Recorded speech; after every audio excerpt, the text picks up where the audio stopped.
রেসিপিটি দেখুন কতটা দেখতে টেস্টি হয়েছে, দেখতেও দারুণ, খেতেও দারুণ। তো আমার তো মনে হচ্ছে রেসিপিটি দেখার পর বা দেখার সাথে সাথেই আপনারা রান্নাঘরে ছুটে যাবেন রেসিপিটি বানানোর জন্য। কারণ ঘরে থাকা উপকরণ দিয়েই কিন্তু সহজেই বানাতে পারবেন।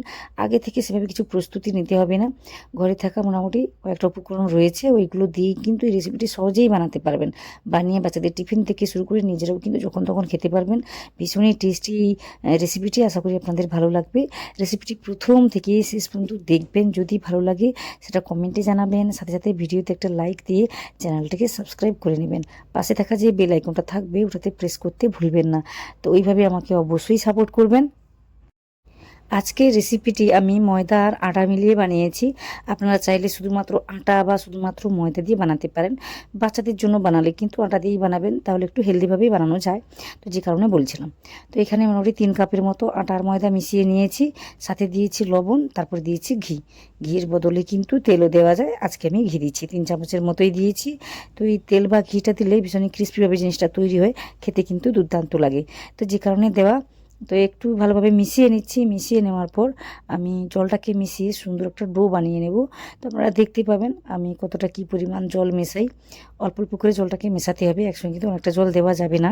তো এইভাবে একটু ভালোভাবে মিশিয়ে নিতে হবে, যেহেতু ঘি দিয়েছি ময়দার সাথে মিশিয়ে নিলে কিন্তু রেসিপিটি ক্রিস্পি সাথে খাস্তাভাবে জিনিসটা তৈরি হবে। তো মোটামুটি সহজেই ছেড়ে বা কেটে খেতে পারবেন। তো আশা করি আপনাদের ভালো লাগবে রেসিপিটি দেখুন। তো এখানে আমি জল দিচ্ছি, ওই যে বললাম অল্প অল্প করে জলটাকে দিচ্ছি। এখানে 1 কাপের একটু বেশি বা 1 কাপের মতোই জলটা লাগবে। বেশি লাগলে 2 থেকে 3 চামচের মতো বেশিটা 2 চামচই লাগবে বেশি, বা কম লাগলে 1 চামচের মতো কম লাগতে পারে। তো মোটামুটি পরিমাণটা বুঝে শুনেই জলটাকে দেবেন। আমি এইভাবে বলছি কারণ এই ডোটাকে কিন্তু খুব শক্ত বা খুব নরম করে মাখানো যাবে না। মোটামুটি আমি যেভাবে মাখাচ্ছি সেভাবে মেখে নেবেন, তাহলে কিন্তু সহজেই রেসিপিটি বানাতে পারবেন। পরে আর ফেটে ফেটে যায় না সেভাবে। তো যে কারণে বলছিলাম। তো এইভাবে একটু সময় নিয়ে মেখে নিয়েছি। মেখে নেওয়ার পর আমি এটাকে রেস্টে রেখে দেবো।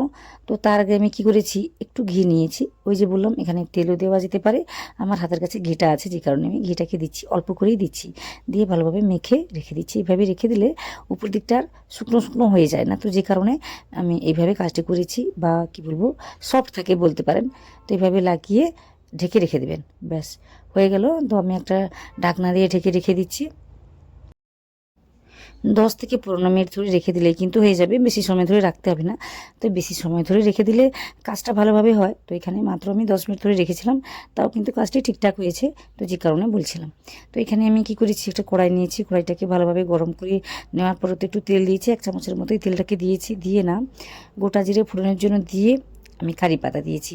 তো এটা দিতেও পারেন আবার নাও দিতে পারেন, আমার বাড়িতে আছে বলেই আমি প্রায় প্রতিটা রেসিপিতে আমি দিয়ে থাকি। তো কারি পাতা দিয়েছি, তারপর দিয়েছি অনেকগুলো পেঁয়াজ, তো আগে থেকে কেটে নিয়েছিলাম, তো ওটাই দিয়েছি। তারপর এখানে দিয়েছি আমি কাঁচা আলু, ওটাকে আমি গ্রেট করে নিয়েছিলাম জলের মধ্যে, ওটাকে ধুয়ে আমি এভাবে দিয়েছি।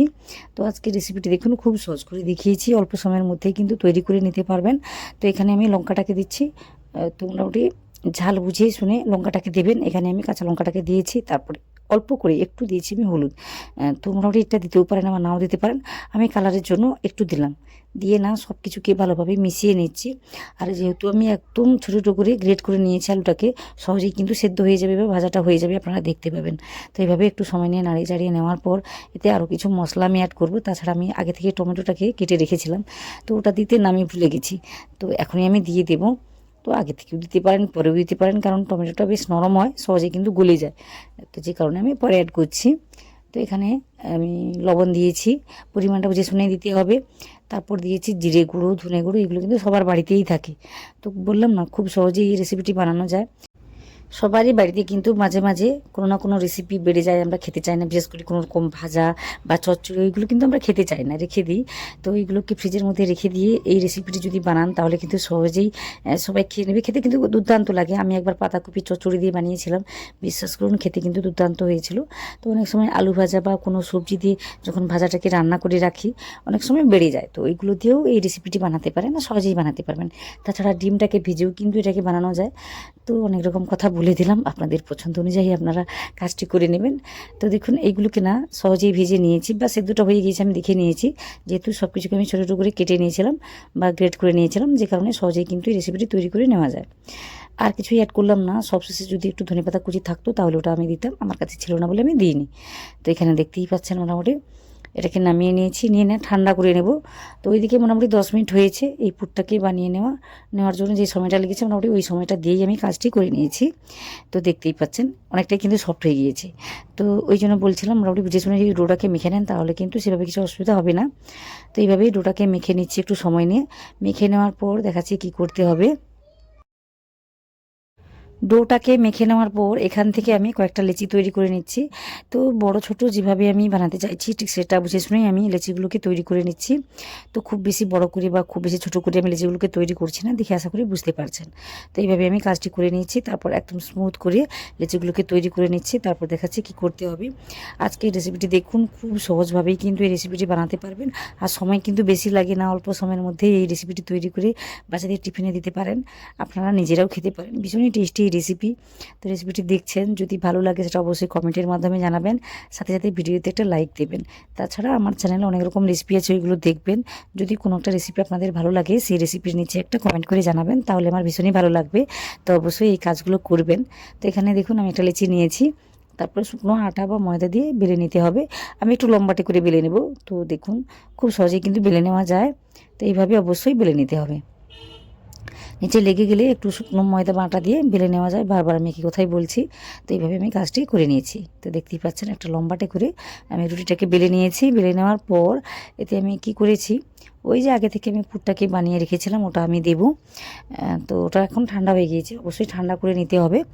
তারপরে এই পুরটাকে এইভাবে দিয়ে দিতে হবে।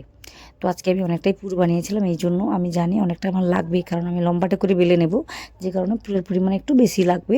তো এইভাবে বেশি কম করে পুরটাকে যেভাবে দিতে চাইবেন সেভাবেই দিতে পারবেন। তো দেখুন এইভাবে আমি দিয়ে দিচ্ছি। দিয়ে দেওয়ার পর একটু লম্বা করে দিচ্ছি। তাছাড়া যেহেতু এটাকে রোল বানাতে হবে, তো সেইভাবেই আমি কাজটি করে নিয়েছি। একটু ফাঁকা রেখেছি সাইডে, দেখতেই পাচ্ছেন। তো এইভাবে অবশ্যই কাজটি করে নিতে হবে। তারপর এই যে খোলা অংশটা দেখতে পাচ্ছেন, এখানে আমি ওই জলটাকে লাগিয়ে দিচ্ছি। এই জলটাকে দেওয়ার কারণে কিন্তু সহজেই আটকে যাবে, পরে আর খুলে খুলে যাবে না। তো যে কারণে জলটাকে এইভাবে আমি লাগিয়ে দিচ্ছি। তো লাগানো হয়ে গিয়েছে। তারপরে এইভাবে একটা রোলের আকারে গড়ে নিচ্ছি, বা এই যে পুরটাকে আমি দিয়েছি এটাকে সিল করে নেব, পরে যেন না খুলে যায়। তো এইভাবে সহজেই হয়ে যায়। আর এই সময় খুব যদি নরম হয় এই ডোটা বা এই রুটিটা, তখন কিন্তু ফেটে যেতে পারে। তো ওই জন্য বলছিলাম একটু বুঝে শুনে ডোটাকে তৈরি করে নিতে হবে। তো মিডিয়াম সফট যেটা বলে ঠিক সেইভাবে ডোটাকে তৈরি করে নিলে কিন্তু সহজেই এই রেসিপিটি তৈরি করে নেওয়া যায়। এই যে তৈরি করে নিলাম, তারপর একটা রোলের আকারে এইভাবে আমি মুড়ে নিচ্ছি বা ভাঁজটাকে দিয়ে দিচ্ছি। দেখতেই পাচ্ছেন কীভাবে আমি কাজটি করেছি। তো এইভাবে সেট করে নেওয়ার পর আমি কি করব, আর একটু জল নেব, নিয়ে এই সাইডে লাগিয়ে দিচ্ছি। এভাবে করলে আর পরে খুলে যায় না, বারবার আমি একই কথাই বলছি। তো সাইডে কিন্তু অবশ্যই জলটাকে লাগাতে হবে। আর এই ভিতরের দিকেও কিন্তু আমি লাগিয়ে দিচ্ছি, তাহলে একের সঙ্গে একটা ভালোভাবে আটকে থাকবে, না হলে কিন্তু খুলে যায় বা ছেড়ে যাবে। তো মোটামুটি বুঝে শুনে কাজটি করে নিচ্ছি। তো এইভাবে একটা রুলের আকারে তৈরি করে নিচ্ছি। তো আপনারা চাইলে কিন্তু হালকা হাতে এটাকে বেলে নিতেও পারেন। তো আজকে আমি এইভাবেই রেখেছি, খুব একটা চেপটা করে কাজ করিনি। হাত দিয়ে যতটা প্রেস করে কাজটি করা যায় আমি ঠিক সেভাবেই কাজটি করে নিয়েছি। আর দেখতে কিন্তু দারুণ হয়েছে। তো আশা করি আজকের রেসিপিটি আপনাদের অনেক সহজ মনে হচ্ছে। বুঝতে না পারলে আমি আরও একটা বানিয়ে দেখাচ্ছি আপনাদের। তো আশা করি আপনারা বুঝতে পারবেন বা আপনারা সহজেই বানাতে পারবেন। তো এইভাবে একটা বানিয়ে নিয়েছি, দেখতেই পাচ্ছেন কত সহজেই বানানো হয়ে গিয়েছে। তো আরও একটা লেচি নিয়েছি, নিয়ে একই রকমভাবে বেলে নেব। তো শুকনো আটা বা ময়দা দিয়ে বেলে নিলে সহজেই বেলা যাবে। রুটিটাকে বেলে নেওয়ার পর আমি এতে ওই পুরটাকে দিয়েছি। তো ওই যে বললাম বেশি কম করে দেওয়া যেতেই পারে। আমি পুরটাকে দেওয়ার পর ওই যে সাইডে সাইডে একটু জলটাকে লাগিয়ে দিচ্ছি। তো অবশ্যই এইভাবে কাজটি করে নিতে হবে। তারপর এইভাবে ভালোভাবে ভাঁজটাকে দিয়ে দিচ্ছি বা পুরটাকে প্রথমে আটকে দিচ্ছি ভালোভাবে, তারপর এইভাবে একটা রোলের আকারে গড়ে নিচ্ছি। ব্যাস সহজেই কিন্তু কাজটি করে নেওয়া যায়। তারপর সাইডে একটু জল লাগিয়ে আমি একটা কি বলবো, যেভাবে সেটাকে দিতে চাইছি ঠিক সেভাবে আমি তৈরি করে নেব। তো দেখতেই পাচ্ছেন কত সহজে এটাকে তৈরি করে নেওয়া যায়। তো কথা বলতে বলতে আরও একটা একই রকমভাবে বানিয়ে নিয়েছি। বানিয়ে নেওয়ার পর সবশেষে যে অংশটা বেরিয়েছে ওখানে একটু জলটাকে লাগিয়ে দেবো। লাগিয়ে দেওয়ার পর কিন্তু এভাবে আটকে দেবো। তো সহজেই আটকে যায়, সেভাবে কিছু অসুবিধা হবে না। তারপর হাত দিয়ে চাপ দিয়ে একটা শেপ তৈরি করে নিয়েছি যেভাবে আমি বানাতে চাইছি। তারপর দেখুন কড়াই একটা চাপিয়ে দিয়েছি, গরম করে নিয়েছি, ভালোভাবেই কিন্তু গরম করে নিতে হবে। তারপর 1 থেকে 2 ফোঁটা মতো দিয়েছি ঘি। তো এখানে তেলেও দিতে পারেন বা তেল বা ঘি নাও দিতে পারেন। এমনিতে প্রথমে ভালোভাবে সেঁকে নিতে হবে, তারপর কিন্তু যা কিছু দেওয়ার দিতে পারেন। তো দেখতেই পাচ্ছেন এইভাবে আমি উল্টে পাল্টে একটু সেঁকে নিচ্ছি, বেশ কয়েকবার কিন্তু সেঁকে নিতে হবে। এইভাবে কাজটি করলে কিন্তু সুন্দরভাবে ভেতর থেকে ভাজাটা হয়, নাহলে কিন্তু ভেতরে কাঁচা থেকে যেতে পারে। যেহেতু অনেকগুলো লেয়ার আছে তো ওটা কিন্তু মাথায় রাখতেই হবে। তো একটু সময় নিয়ে একটু চাপ দিয়ে দিয়ে মোটামুটি সেঁকে নিতে হবে। তো আপনারা দেখতে পাবেন আমি কি কথা বলতে চাইছি বা কি বলছি আমি। তো দেখতেই পাচ্ছেন এখানে একটু লালচে করে প্রথমে সেঁকে নিয়েছি, তারপর আমি কি করব, এখানে একটু ঘি দেব। তো আপনারা চাইলে কিন্তু তেলও দিতে পারেন। তো এখানে আমি হাফ চামচের মতো ঘিটাকে দিয়েছি, তো বেশি একটা লাগে না। তো এটাকে দিয়ে একটু সময় নিয়ে একদম লো রেখে বা মিডিয়াম রেখে কিন্তু এইগুলোকে ভেজে নিতে হবে। লো আর মিডিয়ামের মাঝামাঝি গ্যাসের ফ্লেমটাকে রেখে ভাজবেন, এতে করে ভেতর থেকে সুন্দরভাবে ভাজাটা হয়ে যাবে, নাহলে কিন্তু কাঁচা থেকে যেতে পারে। তখন কি বলবো, খেতে কিন্তু অতটা ভালো লাগবে না, মুখের মধ্যে কেমন কেমন লাগবে বা দাঁতের মধ্যে আটকে যাবে, তখনই বুঝতে পারবেন যে এটা কাঁচা থেকে গেছে। তো যখন ভালোভাবে ভাজা হবে না, এটা না একদম দাঁতের মধ্যে লাগবে না, সহজেই ছেড়ে খেতে পারবেন, খেতে কিন্তু দুর্দান্ত লাগবে। তো একটু সময় নিয়ে ঘি মিশিয়ে বা তেল দিয়ে কাজটি করবেন, ভাজবেন, তাহলে খেতে কিন্তু দুর্দান্ত লাগবে। তো দেখতেই পাচ্ছেন এভাবে সাইডগুলোকেও না ঘুরিয়ে ঘুরিয়ে আমি ভেজে নিয়েছি, এতে করে আর কোনো কিছু দেখতে আর কাঁচা কাঁচা মনে হবে না। তো ওটা ভেবেই কাজটি আমি করে নিয়েছি। তো কেমন লাগছে রেসিপিটি সেটা অবশ্যই কমেন্টে জানাবেন, যদি ভালো লাগে সেটাও জানাবেন, আর যদি কোনো রকম ডাউট থেকে থাকে সেটাও জানাবেন, আর কোনো রকম একটা রেসিপি যদি আপনারা দেখতে চান সেটাও কিন্তু কমেন্ট করে জানাতে পারেন। তো এইভাবে মোটামুটি একটু সময় নিয়ে ভেজে নেওয়ার পর তারপর এগুলোকে আমি তুলে নিচ্ছি। তো অবশ্যই মোটামুটি বুঝে শুনে কাজটি করে নিতে হবে। তেল বা ঘিটাকে দেওয়ার পর কিন্তু সহজেই পুড়ে যায়, নিচের দিকের কথা বলছি, কালারটা চলে আসে। তো একটু খেয়াল করবেন, মোটামুটি একটু খেয়াল রেখে এইগুলোকে একটু ভেজে নিতে হবে, একটু সময় নিয়ে ভাজতে হবে। তো দেখতেই পাচ্ছেন এইগুলোকে ভেজে নিচ্ছি মোটামুটি, এখন এটা কিন্তু অনেকটাই কাঁচা আছে দেখে বোঝা যাচ্ছে। তো এইগুলোকে না ভেজে নিতে হবে ভালোভাবে, আর ভাজতে ভাজতে না সাইডে এভাবে ফেটে ফেটে যাবে, আপনারা বুঝতেই পারবেন যে কখন এটা ভাজা হয়ে গিয়েছে। তো আশা করি আপনাদের সব কিছুই ভালো লাগবে বা ভালো লাগছে। ভালো লাগলে অবশ্যই আমাকে কমেন্ট করে জানাবেন, সাথে সাথে ভিডিওতে একটা লাইক দিয়ে চ্যানেলটিকে সাবস্ক্রাইব করে নেবেন।